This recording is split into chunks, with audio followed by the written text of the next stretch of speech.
ভাই বলে তার প্রতি তোমার অবহেলাকে এতকাল আমি মুখ বুজে সহ্য করে এসেছি। ভাই বলে মিথ্যা কলঙ্কের হাত থেকে বৌদিকে বাঁচাবার জন্য তোমার কাছে অনুরোধ করতে এসেছিলাম। চিঠির আঘাত আমার গায়ে লাগা সত্ত্বেও আমি কিন্তু তোমার গায়ে হাত তুলিনি। সে শুধু শুধু আমি তোমার ভাই বলে। আপনি? নমস্কার, আমার নাম মিত্রা। আপনাকে আমার একটা কাজ করে দিতে হবে। বাবা ভাস্কর, আশা করি ভগবানের কৃপায় ভালোই আছো। হঠাৎ আমার চিঠি পেয়ে নিশ্চয়ই অবাক হচ্ছ, কিন্তু সুস্মিতা আমার মেয়ে বলে তার সব অপরাধ তোমার কাছে গোপন করে ভগবানের কাছে অপরাধী হতে পারবো না। ওর বাবার অসুখের সময় সুস্মিতা আর শঙ্কর এখানে এসেছিল। তখন রাত জাগার নাম করে নির্লজ্জভাবে শঙ্করের সাথে রাত কাটিয়েছে সুস্মিতা, আর তার ফলেই আজ সুস্মিতা। মেয়ের এত বড় পাপের প্রায়শ্চিত্ত কিভাবে হবে জানি না, কিন্তু এত বড় পাপের বোঝা থেকে রেহাই পাবার জন্য তোমাকে সব জানালাম। ঈশ্বর তোমার মঙ্গল করুন, এই প্রার্থনাই করি। ইতি সুস্মিতার মা।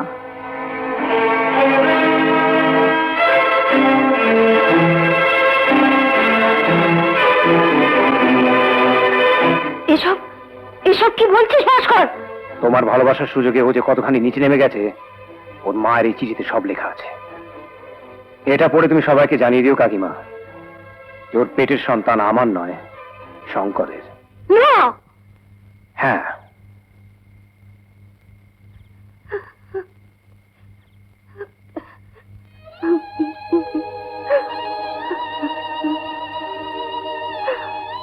তুই আমাকে এত বড় শাস্তি দিতে পারলি? আমি যে তোকে বড় ভালোবাসতাম রে, আমি যে তোকে বড় ভালোবাসতাম। মিথ্যে, সব মিথ্যে। বিশ্বাস করো মামনি। খবরদার, খবরদার, আমাকে ওই নামে তুই ডাকবি না। আমি যে তোকে বড় বিশ্বাস করতাম, বড় বিশ্বাস করতাম।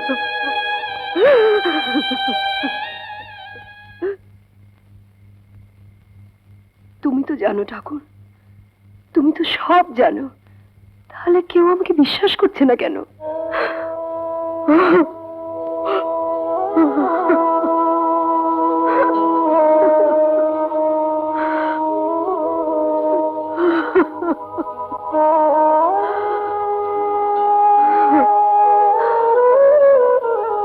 আমি এবার কি করব? তুমি আমায় বলে দাও ঠাকুর, তুমি আমায় বলে দাও ঠাকুর।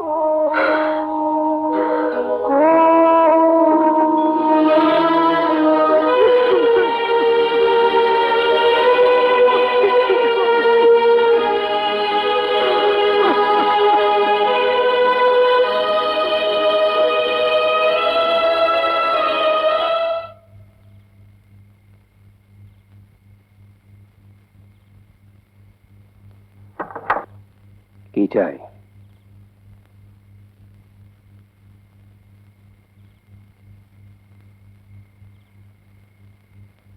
শুধু একটা চিঠি, ব্যাস।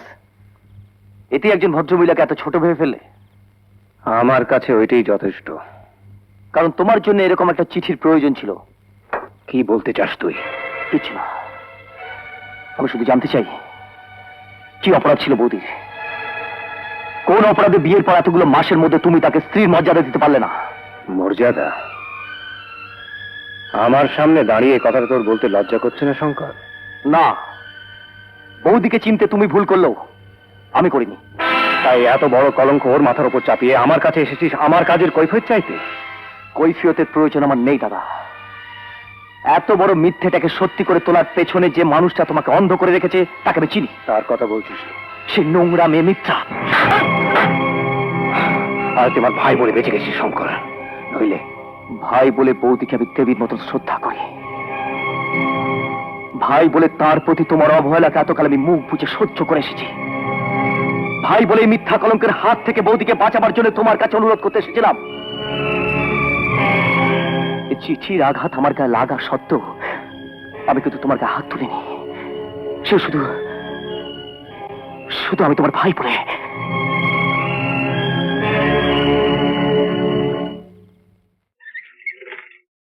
সরি রমেশ বাবু, মাইসোর ক্লথ মিলে অর্ডার সাপ্লাই দিতে পারেননি বলে বাজারে আপনাদের গুডউইল নষ্ট হয়ে গেছে। তাই আপনাকে দেওয়া 2 কোটি টাকার অর্ডার আমি রিজেক্ট করতে বাধ্য হচ্ছি। কি বলছেন স্যার? আপনার কথার উপর নির্ভর করে ফ্যাক্টরি মর্টগেজ দিয়ে বাজার থেকে লক্ষ লক্ষ টাকা ধার করেছি। এখন অর্ডার রিজেক্ট করলে আমরা কোথায় গিয়ে দাঁড়াবো ভেবে দেখেছেন কি? আমি সব বুঝতে পারছি, কিন্তু আমার কিছু করার নেই। স্যার, অর্ডারটা রিজেক্ট করে দিলে আমরা একদম পথে বসে যাব। আমি কি করতে পারি? একটু ভেবে দেখুন স্যার, আপনি আমাদের এভাবে বিপদে ফেলবেন না। ডিস্টার্ব করবেন না, আমার একটা ইম্পর্টেন্ট মিটিং আছে। প্লিজ প্লিজ আপনারা এখান থেকে যান।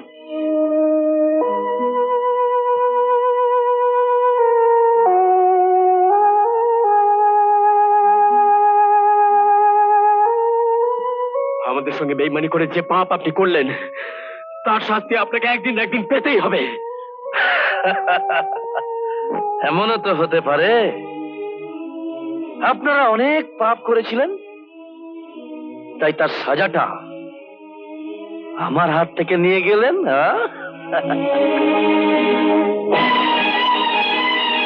I say get out!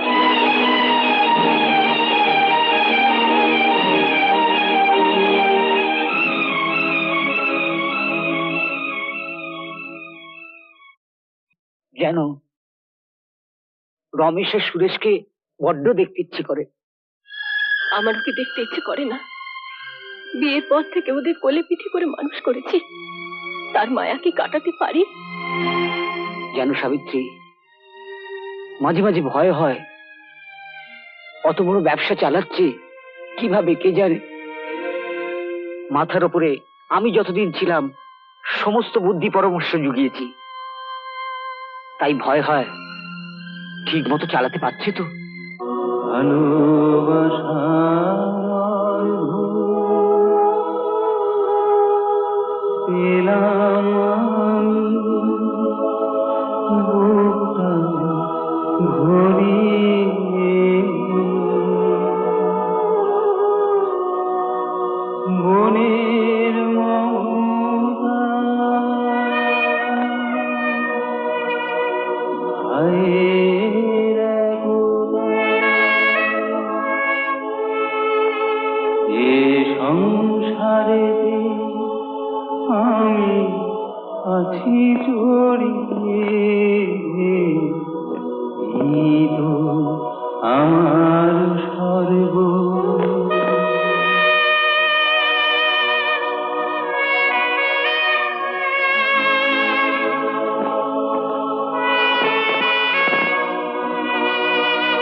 বেরিয়ে যাও, বেরিয়ে যাও এখান থেকে, বেরিয়ে যাও আমার চোখের সামনে থেকে।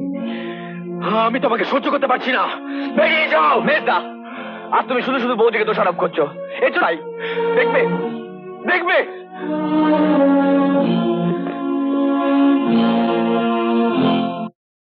মেজদা, এই দেখো, যে দাদা সর্বস্ব ছিনিয়ে নিয়ে আমরা তাকে পথে বসিয়েছিলাম, সেই দাদা আজ সারা ভারতবর্ষের চোখে মহাপুরুষ, আর আমরা আমরা সর্বস্ব হারিয়ে সবার চোখে আজ কাপুরুষ। না, সব দোষ আমার। আমি দাদাকে সিগারেট খাওয়া নিয়ে একদিন অপমান করেছিলাম। আমি দাদাকে দাদার দুঃসময় আমার জন্মদিন পালন করতে বলেছিলাম, আর আমার পরামর্শে তোমরা বড়দাকে ছেড়ে চলে গিয়েছিলে। আমার তোমাদের কাছে শুধু একটাই মিনতি, যে সংসারটা আমি ভেঙে দিয়েছিলাম সেটা তোমরা আবার জোড়া দাও, কিন্তু কিন্তু কোনো স্বার্থের বিনিময় নয়, অর্থের বিনিময় নয়। চেষ্টা করো তোমরা দাদার কাছ থেকে যা কিছু নিয়েছিলে সব যেন ফিরিয়ে দিতে পারো। কৃপাল সিং এর যে অর্ডারটা আমরা পেয়েছি, সেটা সাপ্লাই করে যদি আমরা আমাদের এই ফ্যাক্টরিটাকে বাঁচাতে পারি, তাহলে বড়দা আর বড় বৌদিকে সবকিছু ফেরত দিয়ে শুধু বলবো, বড়দা, তোমার কাছে আমরা আশ্রয় চাই না, চাই শুধু একটু একটু স্নেহ, একটু মমতা, একটু ভালোবাসা। আর কিচ্ছু চাই না বড়দা, আর কিচ্ছু চাই না তোমার কাছে, আর কিচ্ছু চাই না।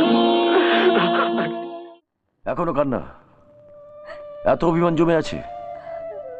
আরে বাবা, চিন্তা কিসের? আমি তো এসে গেছি। হ্যাঁ, একবার যখন আমি বেরিয়ে এসেছি তখন অত সহজ আমাকে ওরা ধরতে পারবে না। কিন্তু একটা ব্যাপার আমার খুব আফসোস হয়, অত বড় চেহারা নিয়ে টনি যে অত সহজে মরে যাবে এটাই ভাবতে পারিনি। ওকে আরো মারতে পারলে আমি শান্তি পেতাম।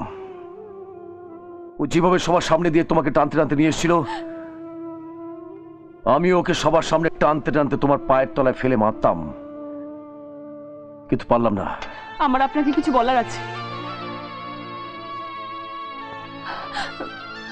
আমি অত্যন্ত পাপী, অকৃতজ্ঞ।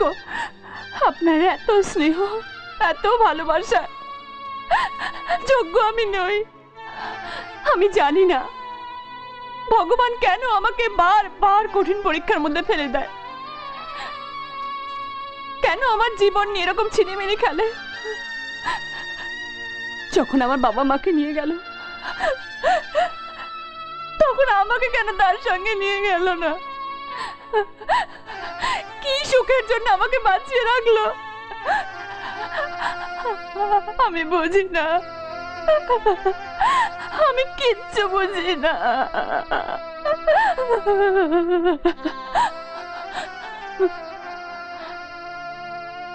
সুমি, এসব কথা মানে কি? কি হয়েছে? আমি তো কিছুই। আপনি অনেক মহান, আপনি আমার কাছে ভগবানের চেয়েও বড়। আমি আপনাকে দুঃখ দিতে পারবো না। আপনি আমাকে শাস্তি দিন, আমাকে আপনি শাস্তি দিন। কিছু একটা হয়েছে সুমি, আমাকে বলতেই হবে কি হয়েছে। কেন এত চোখের জল, কেন এই আক্ষেপ? আমি শুনতে চাই সুমি, আমি কথা দিচ্ছি সুমি, আমি থাকতে আমার সুমির কোনো কষ্ট আমি হতে দেবো না। কি হয়েছে বলো, বলো।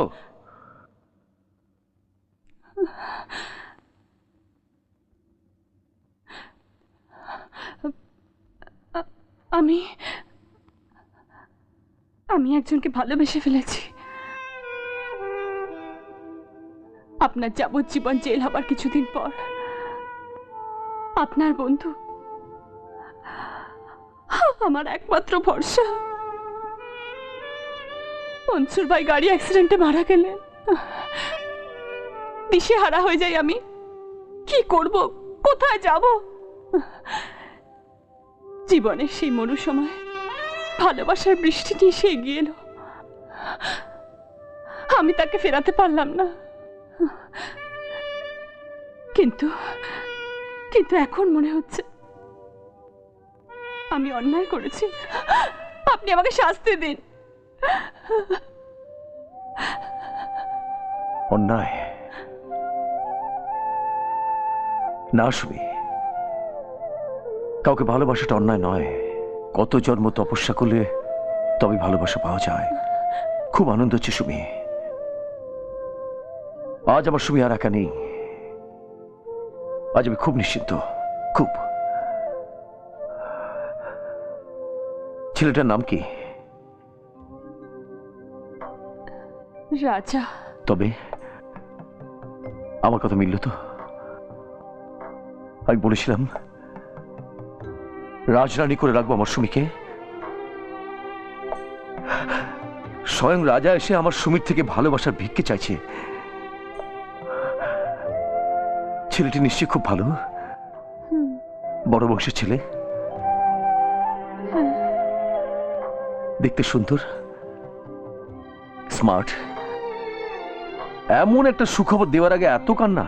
হ্যাঁ, দেখ, আমি হলাম একটা আওয়ারা মাতাল। আমার বোনের যদি একটা হিল্লে হয়ে যায়, এর চেয়ে আনন্দের কি আছে বল? হ্যাঁ রে, আমি তো ভুলে গেছিলাম, আজ তো রাখি বন্ধন। বাঁধ রাখি, বাঁধ। কি হলো, বাঁধবি না? রাখি আমি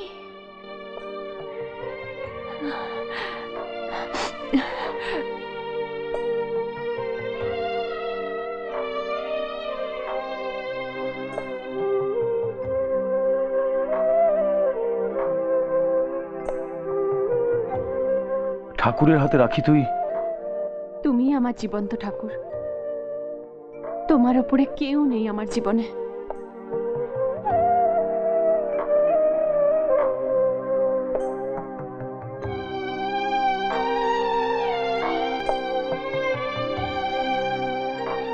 শোন, কাল সকালে রাজাকে ডেকে নে, আমি আলাপ করবো। আচ্ছা। কি করতে চাস এখন? পুলিশি, আমি তো রাস্তারই ছেলে। এবার রাস্তাতেই নতুন করে আমার জীবন শুরু করব।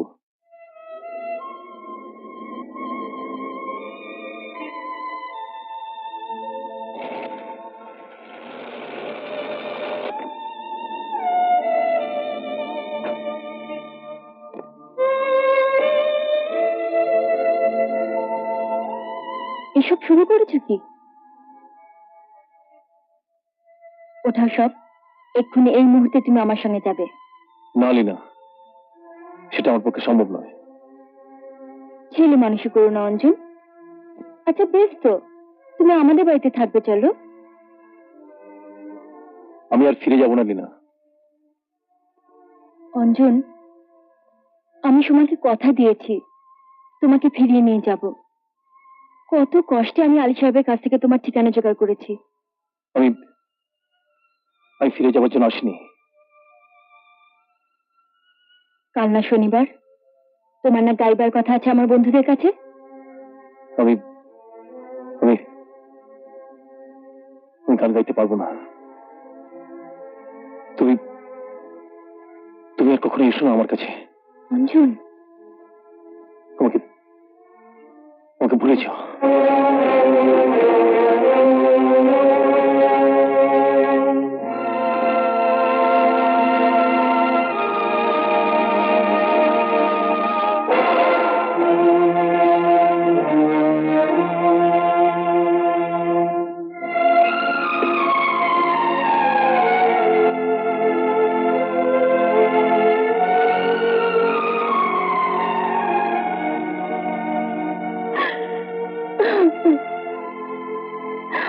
রিনা,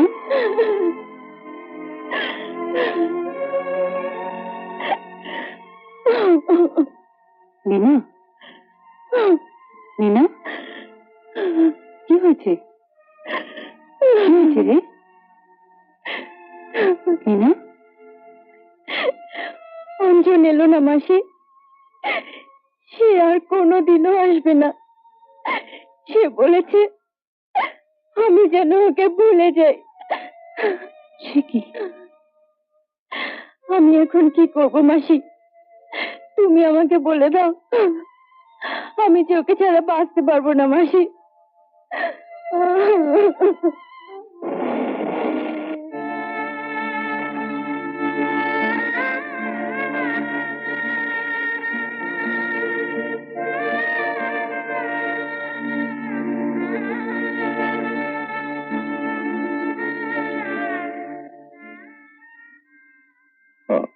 আপনি লিনার সঙ্গে এসব কি শুরু করেছো? কুমারদা,